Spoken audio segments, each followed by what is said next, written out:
여러분들 안녕하세요. 자, 여기 여러분들 프린트 99페이지를 펴주세요. 자, 99페이지를 보시면 정치 과정론이라고 나와 있거든요. 그러니까 정치에 대한 의미, 정치에 대한 어떤 개념을 여러분들 공부하셨었는데 정치에 대해서 좀 다르게 표현한 학자가 있었어요. 데이빗 이스턴이라고 하는 학자인데요. 정치라고 하는 것은 무엇이다 뭐라고 표현하기보다는 정치는 그 나라, 그 정치책의 주인이랄 수 있는 국민과 그 국민들을 위해서 만들어 놓은 국가기구, 즉 입법부, 행정부, 사법부가 되겠죠. 이런 국민과 정치 주체인 국민과 국민을 위해서 만들어 놓은 정책결정기구인 입법부, 행정부, 사법부, 또 우리나라로 따진다면 거기에 몇 개 더 들어가죠. 헌법재판소와 중앙선거관리위원회가 더 들어갈 텐데요. 이런 어떤 주요한 국가기관과 국민과의 끊임없는 상호작용이 바로 정치과정이다 라고 얘기하는 것이 바로 이스턴의 어떤 주장이었었어요. 그러니까 정치과정은 단면적으로 바라보는 것이 아니라 끊임없는 상호작용과 순환과정으로 바라봐야 된다라고 하는 것이 이스턴의 어떤 주장이었고, 그것을 뭐라고 하냐면 정치체계론 또는 정치과정론이다 라고 얘기를 한 것이죠. 자, 그래서 여러분들이 여기서 첫 번째 알아두실 내용은, 자, 정치과정론이라고 하는 것은 민주정치체제의 주체, 민주정치체제의 주체 누가 될까요? 국민이 되겠죠. 이 국민과, 자, 그네들을 위해서 만든 국가기관이 있어요. 주요 국가기관, 입법부, 행정부, 사법부가 되겠죠. 우리나라는 헌법재판소하고 중앙선거관리위원회가 굉장히 주요한 역할을 해요. 독립된 국가기관으로서. 근데 미국 같은 경우는 헌법재판소는 연방대법원에 들어가 있고, 중앙선거관리위원회 같은 경우는 이 주별로 이렇게 담당을 하게 되어 있어요. 자, 그래서 실제로는 독립기관으로서 따로 운영되고 있지 않습니다. 우리나라 같은 경우는 입법부, 행정부, 사법부에 헌법재판소가 87년 그 헌법이 바뀌게 되면서 독립하고, 중앙선거관리위원회가 독립기관으로 또 나타나게 되는 거였거든요. 그래서 우리나라 같은 경우는 주요 정책결정기구가 5개라고 생각하시면 될 거예요. 입법부, 행정부, 사법부, 헌재소, 선관위 이렇게 알아두시면 될 거예요. 자, 그러니까 이 이스턴이라고 하는 사람은 정치 주체인 시민과 국민, 그 다음에 주요 국가기관, 정책결정기구와의 끊임없는 상호작용이 정치과정이다라고 얘기를 한 겁니다. 근데 이 정치과정을 자세히 봤더니 크게 3가지로 나타나게 된다는 얘기예요. 그게 바로 뭐냐면 투입과 산출과 환류로 나타나게 된다는 얘기죠. 즉, 국민이라고 한 존재는 자신의 삶의 환경, 즉 인문환경과 자연환경이 있겠죠. 예를 든다면 고양시에서 공기의 질이 좋은가 나쁜가, 물의 질은 좋은가 나쁜가, 이런 것들은 자연환경이 될 거예요. 아니면 경제환경, 문화환경, 교육환경, 이런 것들은 인문적 환경이 되겠죠. 이런 인문적 환경과 자연적 환경이 좀 더 성장하고 나아지는 쪽으로 국가에 여러 가지 요구를 할 거고, 여러 가지 지지나 반대를 표명하게 될 거예요. 이런 국민들의 입법부, 행정부, 사법부와 같은 정책결정기구에 대한 여러 요구, 지지, 반대, 이런 것들을 뭐라고 한다? 투입이다 라고 얘기를 하는 겁니다. 그럼 이거에 대해서 국가기관은 나름대로 다양한 정책결정을 하기도 하고, 정책을 집행하기도 하고, 제도를 만들기도 하거든요. 자, 이런 국가기관이 만든 정책이나 제도, 그 다음에 어떤 결정, 이런 것들을 뭐라고 하냐면 산출이라고 얘기를 해요. 그러면 이 산출에 대해서, 산출이 항상 국민들 마음에 들지는 않겠죠. 마음에 드는 것도 있을 것이고 안 드는 것도 있을 거예요. 마음에 드는 것들은 좀 더 강조가 될 테고, 마음에 안 드는 것들은 개선되거나 삭제되거나 아니면 수정될 수가 있겠죠. 그래서 새로운 투입으로 이루어지게 돼요. 그래서 이 산출에 대한 국민들의 반응 또는 평가가 있을 텐데, 이 반응과 평가는 새로운 투입으로, 새로운 재투입으로 이어지게 됩니다. 이런 산출에 대한 반응과 평가 및 재투입의 과정, 이걸 뭐라고 하냐면은 관료 또는 피드백, 이렇게 얘기하는 겁니다. 그래서 자, 이 이스턴이라고 하는 학자는 시민과 국가기관과의 국민들의 요구를 할 수 있는 투입, 그 다음에 이거에 대한 국가기관의 반응을 할 수 있는 산출, 이에 대한 국민들의 새로운 평가를 할 수 있는 관료, 이 3가지 방식의 끊임없는 상호작용이 바로 정치과정이다 라고 얘기할 수가 있다는 얘기예요. 이렇게 정치과정을 표현했다는 얘기죠. 자, 그래서 정돈을 해보도록 합시다.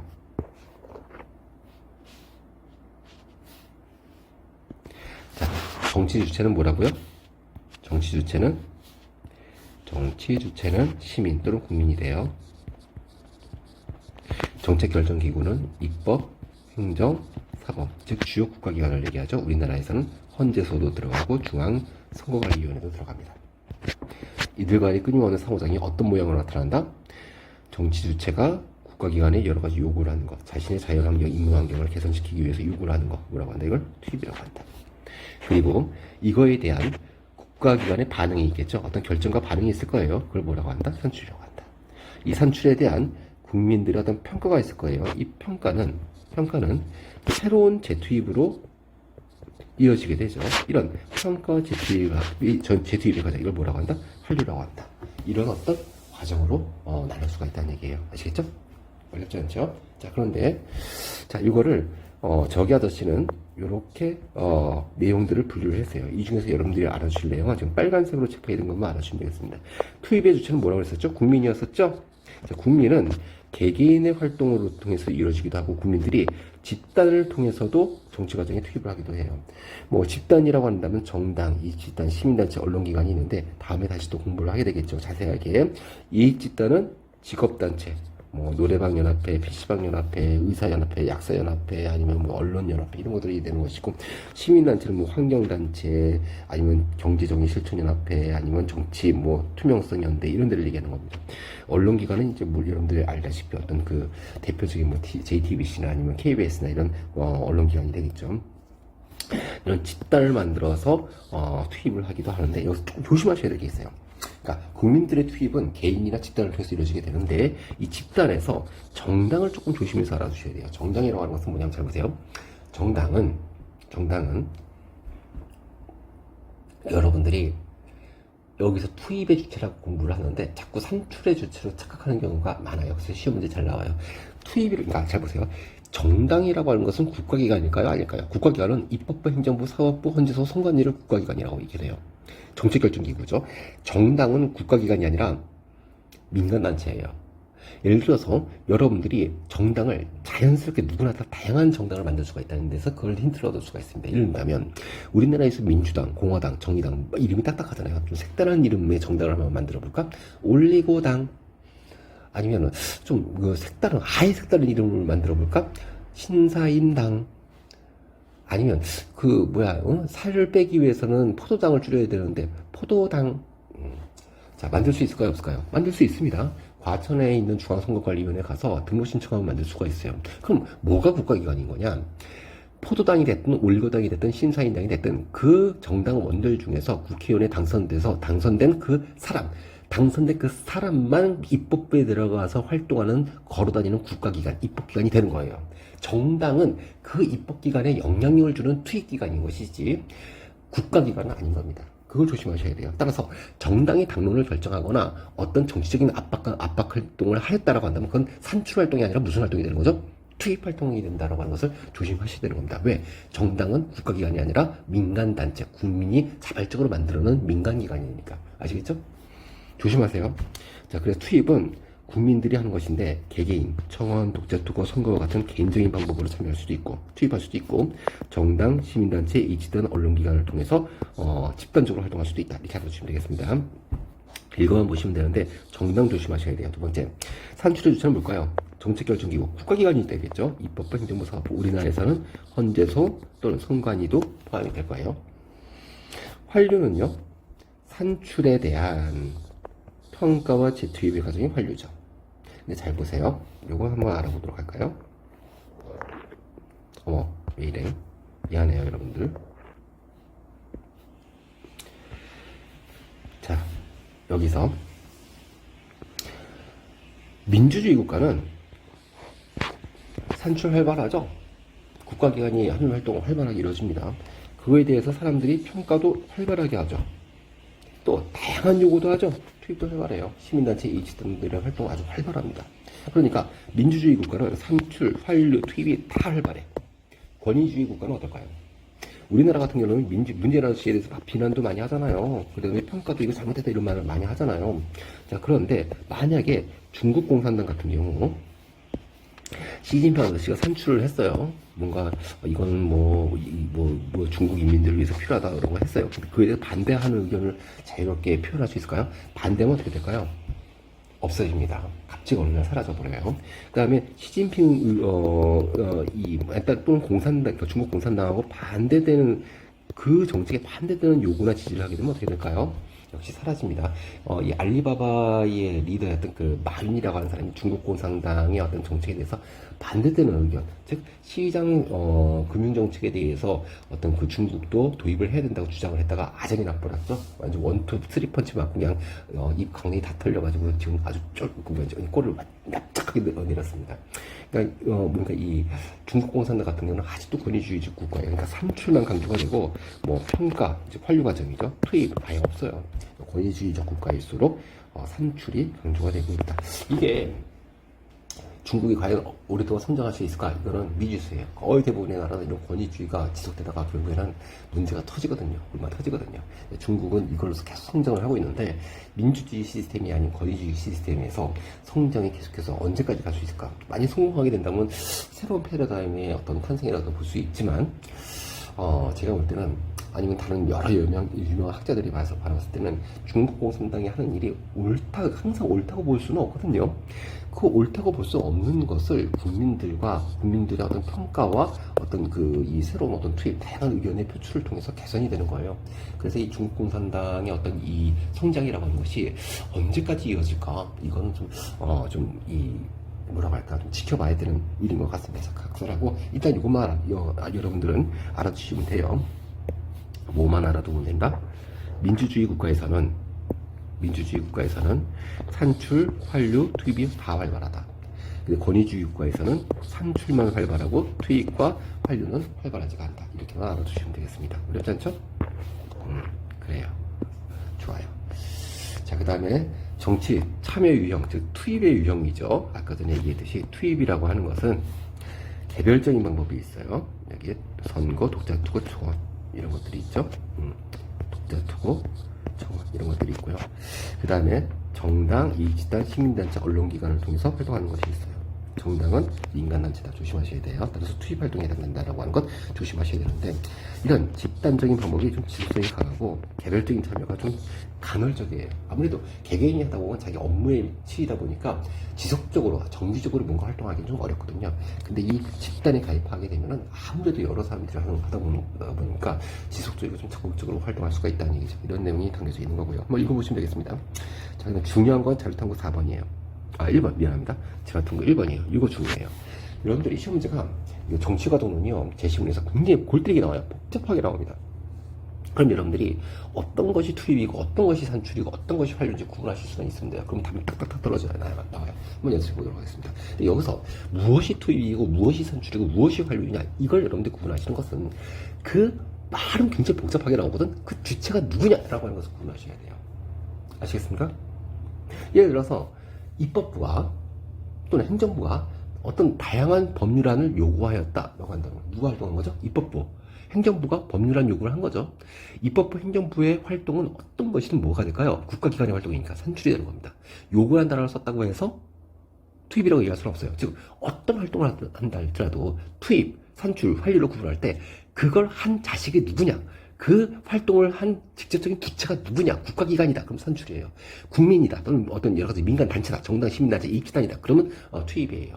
어떤 산출에 대한 평가다, 그러면 환류예요. 이렇게만 구분하시면 돼요. 연습해 보겠습니다. 자, 2000년대부터 성장기 청소년의 게임 중독을 막고 건강한 성장을 지원하기 위해 청소년 인터넷 게임 시간을 제한해야 된다는 주장이 누구로부터? 다수의 시민들로부터 제기되었다. 자, 이 문장 투입이에요, 산출이에요? 누가 주장한 거예요? 누가 이런 주장을 한 거예요? 시민이 주장한 거죠? 그럼 투입이에요, 산출이에요? 투입이죠. 이렇게 구분하시면 돼요. 그럼 답은 거의 기본적인 건 다 풀리는 겁니다. 이러한 의견들이 반영돼서 2011년 4월 국회에서는 16세 미만의 청소년들이 오전 6시까지 인터넷 게임을 할 수 없도록 하는 제도, 게임 셧다운 제의 근거가 되는 청소년 법 관련 조항을 통과시키고, 자, 통과를 누가 시켰죠? 법 통과를 누가 시켰어요? 국회에서 한 거죠. 그러면 국회가 주체가 된 거니까 이거 투입이에요, 산출이에요? 산출이죠? 국가기관이 하는 행동이니까. 그러니까 이런 법이 통과가 됐어요. 청소년 보호법이. 그랬더니 게임 업체가 이러다가 우리 굶어 죽겠다라고 하면서 좀 문제가 이거 너무 심각한 것 같아. 너무 심하게 이 청소년들의 권리를 제한시키는 것 같고, 너무 심하게 게임 업체들을 제한하는 것 같아. 라고 하면서 헌법소원 심판을 청구했어요. 그러니까, 국민들 중 하나의 집단과 단체가 어떤 정책에 대해서 반대되는 의견을 표현하고 있는 거죠. 그러니까 이거는 산출에 대한 평가니까 어떤 환류 쪽에 가깝다고 볼 수 있겠죠. 그런데 국가기관, 헌법재판소는 합헌 결정을 내렸다. 산출이죠. 그 이후에도 게임 셧다운제에 대해서 여러 가지 의견이 분분하고, 이것 때문에 관련 부처에서는 여러 가지 생각을 하고 있다. 투입과 산출, 환류 이런 과정이 계속해서 이루어지고 있다는 얘기죠. 여기서 무엇이 투입이고 무엇이 산출이고 무엇이 환류에 가까운가, 이렇게 여러분들이 구분하시면 되겠습니다. 어렵지 않죠? 자, 다음에 문제를 풀면서 한번 연습을 해볼게요. 실제로 문제를 풀려보면 어렵지 않다라고 하는 것을 알 수 있을 거예요. 자, 그 다음에 여기 정치적 무관심, 그 다음에 참여 유형 이렇게 남아있는데, 이 부분은 법과 사회하고 정치하고 합쳐지게 되면서 이 부분은 빠져나갔어요. 모르셔도 돼요. 안 나옵니다. 지금 문제 안 나와요. 자, 이 부분 안 나옵니다. 참여 태도 안 나와요. 옛날에 이거 많이 나왔었어요. 관용적 태도, 민주적 태도, 그 다음에 적극적 태도, 이거 이 정치 영역에서 시험에 많이 나왔었는데, 법과 사회 붙으면서 다 사라졌습니다. 빼세요. 이제 개인적 참여 예전에 나왔었죠. 정치로 구분이 됐을 때. 네, 지금 안 나옵니다. 자, 네, 요건 알아두셔야 돼요. 알몬드와 버바의 민주정치 이론, 참여 이론이 있는데요.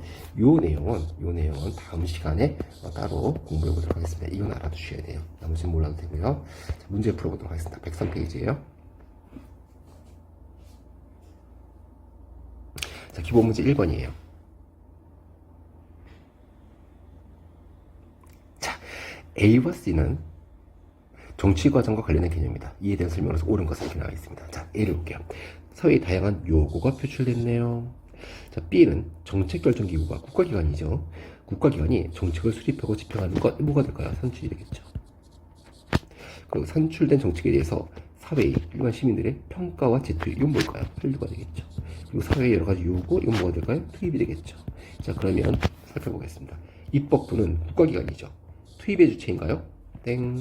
자, 시민은 국민이죠. 산출의 주체인가요? 땡. 뒤바뀌었어요. 시민은 투입의 주체. 그 다음에 입법부는 산출의 주체가 되겠죠. 잘못 썼습니다. 2번. 정치적 무관심이 심해지면 사람들이 정치적으로 무관심해져요. 그러면 투입의 과정이 뚜렷하게 나타날까요? 투입을 활발하게 할까? 정치적으로 무관심한데 사람들이 다양한 의견을 표출할까? 알았죠.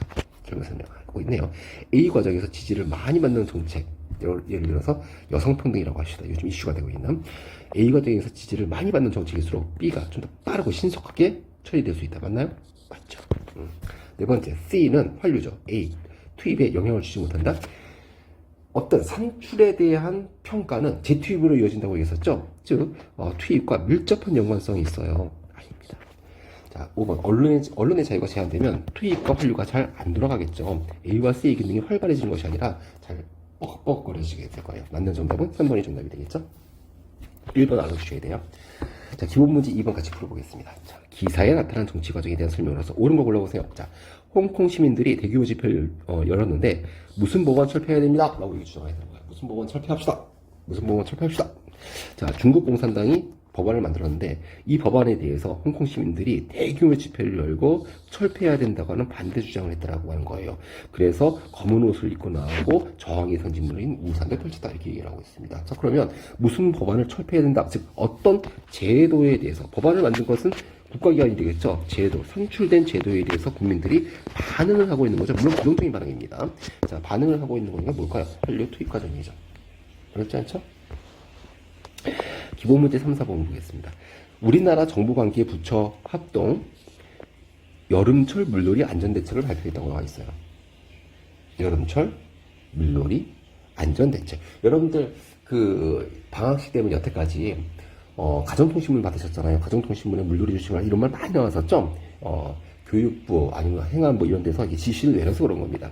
행안부, 무슨 뭐 환경부, 교육부 이런 데서 정확적으로 해서 이러한 안전대책을 발표를 하게 됩니다. 자, 근데 중요한 건 잘 보세요. 이런 안전대책을 국가기관에서 물놀이 시기를 맞아 물놀이 사고 및 인명 피해 최소화를 위해서 여름철 물놀이 안전종합대책을 14일 발표했다고 나와 있어요. 이거 누가 한 거예요? 아까 전에 얘기했었죠. 어떤 활동을 했을 때 그 행위의 주체가 누구냐? 국민이면 투입, 그 다음에 국가기관이면 산출, 어떤 산출에 대한 평가면 환류. 이렇게 여러분들이 알아주시면 된다고 했었죠. 이게 뭐예요, 이거?